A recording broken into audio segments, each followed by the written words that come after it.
My name's Karen Bruin. I'm employed by the Manchester College, but I work at HMP Wealdstone, which is a prison in West Yorkshire. It's a Category C adult male prison, housing about 820 men.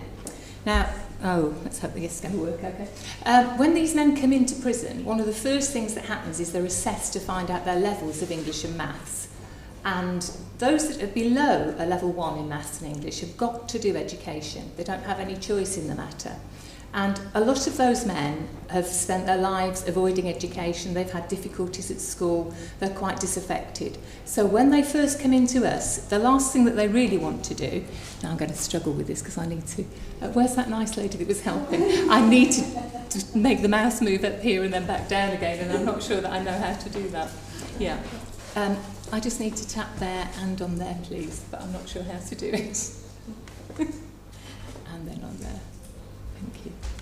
Yeah. It's not worked. Never mind, we're going to do without it. There was actually a music track at that point, and it was Queen's I Want to Break Free, which would have been great. My highlights, and it's failed. But never mind, there was 24 seconds of it, so that's all right. It's probably good for the timing. Okay, my research was all about finding out what motivated men in prison to actually work in English. Finding out the things that they liked and disliked about English. And I also wanted to have a look at the role of formative assessment in that process. So what I did was I carried out, if it's going to work, no it's not, come on, I will let you do the clicking, I would like the next one. This is made, it was originally a jigsaw. When I put it up in the practice, I did an actual physical jigsaw, because education can be a bit like a jigsaw puzzle, full of blue sky and you're trying all the bits and it doesn't always work. So there was some method in the madness, but obviously the IT is not there. So I carried out this perception study. I interviewed 3 groups of learners, 2 of them from my prison and 1 from HMP Moorland, which is in South Yorkshire. I interviewed 1 tutor in South Yorkshire and 3 tutors, all teaching entry-level learners where we are. And what was quite useful about that was I got a lot of information from them. The range of men was literally those that had just started in prison that day, because they happened to be in Moorland and I didn't know that, and a man that was finishing that day, and everything in between really. What was good about it was that I found, that we could break them down into positives and negatives from the learners and the tutors' viewpoint. The learners, generally, they enjoyed coming to English, more than half of them, which is quite astounding. They like learning to be able to read and to write. Remember, these are entry-level learners. You know, some of them, their skills are very, very low when they come into us. So they're very happy when they can see some sort of progress. You know, from having to have other people read their letters, some of them actually go on to be able to do this themselves. And I've had men that say, Miss, my girlfriend said that letter couldn't be written by me. So I said, well, why not? Well, because it's got punctuation in it, and I never put punctuation in. Now, that sounds like nothing to us, but to them, that is a huge step. You know, so the good thing, you know, from the tutor's point of view is we're doing something right, and it's very reassuring. So back to the learners. They like the fact that the tutors really show that they care about them, you know, that they're understanding, that they offer their support, that they want the best for their learners, and that comes over loud and clear. You know, one of the guys said to me, Miss, the tutor couldn't do any more, you know, than she already does, and that's a great accolade for us, you know, because too often in prison we're put down rather a lot, and it's only really other people that work in there that will really know what that's like. They said they like verbal feedback, and again, there's a reason for this. It's because so many of them, the reading is difficult. So having something that somebody's written very nicely for them isn't always helpful. So they want that verbal feedback.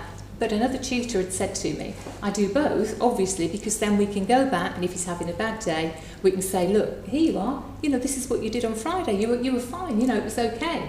So that was very valuable.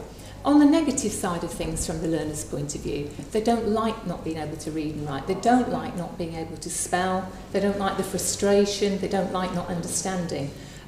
Some of them don't actually like other people, so it makes it difficult in class. And the main thing that they said that stopped them learning was noise. And yet often they're the ones that create the noisy classroom. So that's a bit of a challenge for us.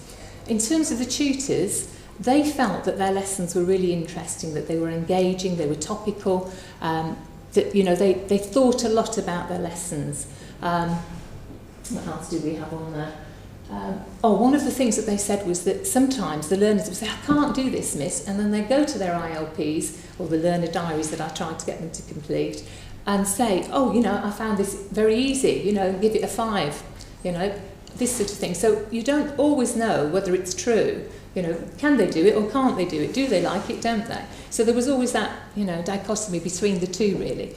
From the point of view of the negative side of the tutors, they felt that the lack of resources was a problem. You know, we don't have colour printers. We don't have colour photocopies. Well, we do have a colour printer, but it's in the IT department and it's very carefully regulated.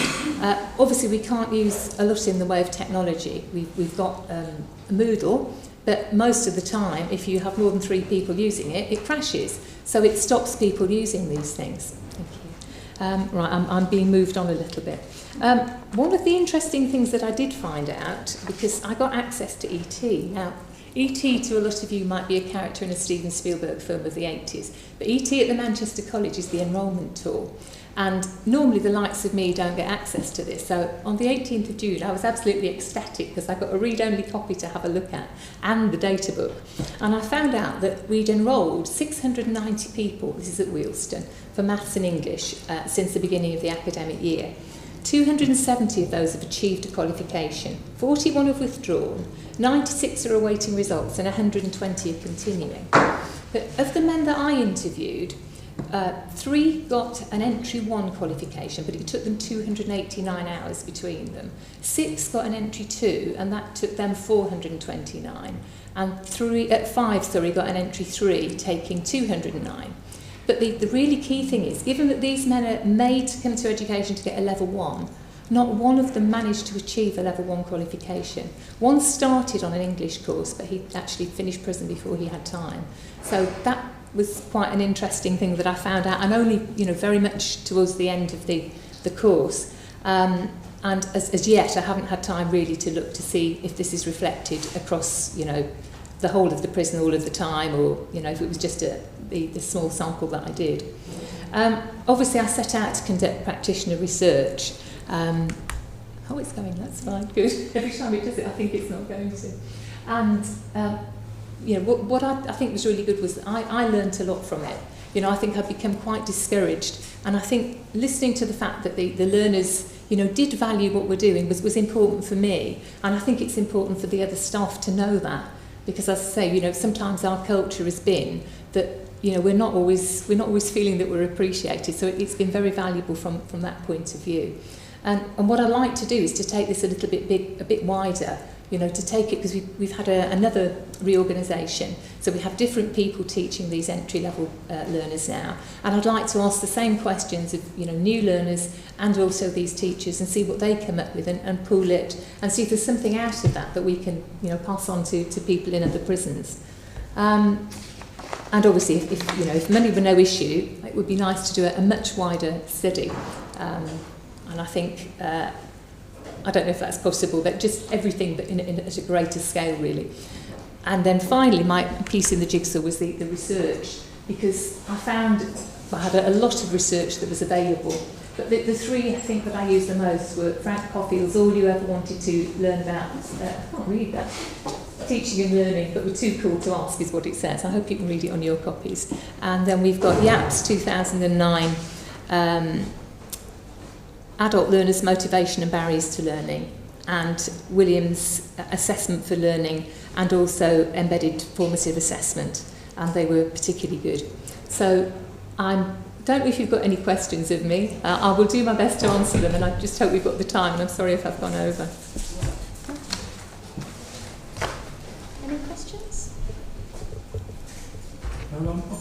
No lollipops. Well, you've got an ample supply there. I mean, that's just being greedy, Michael. Okay, thank you. I want to share.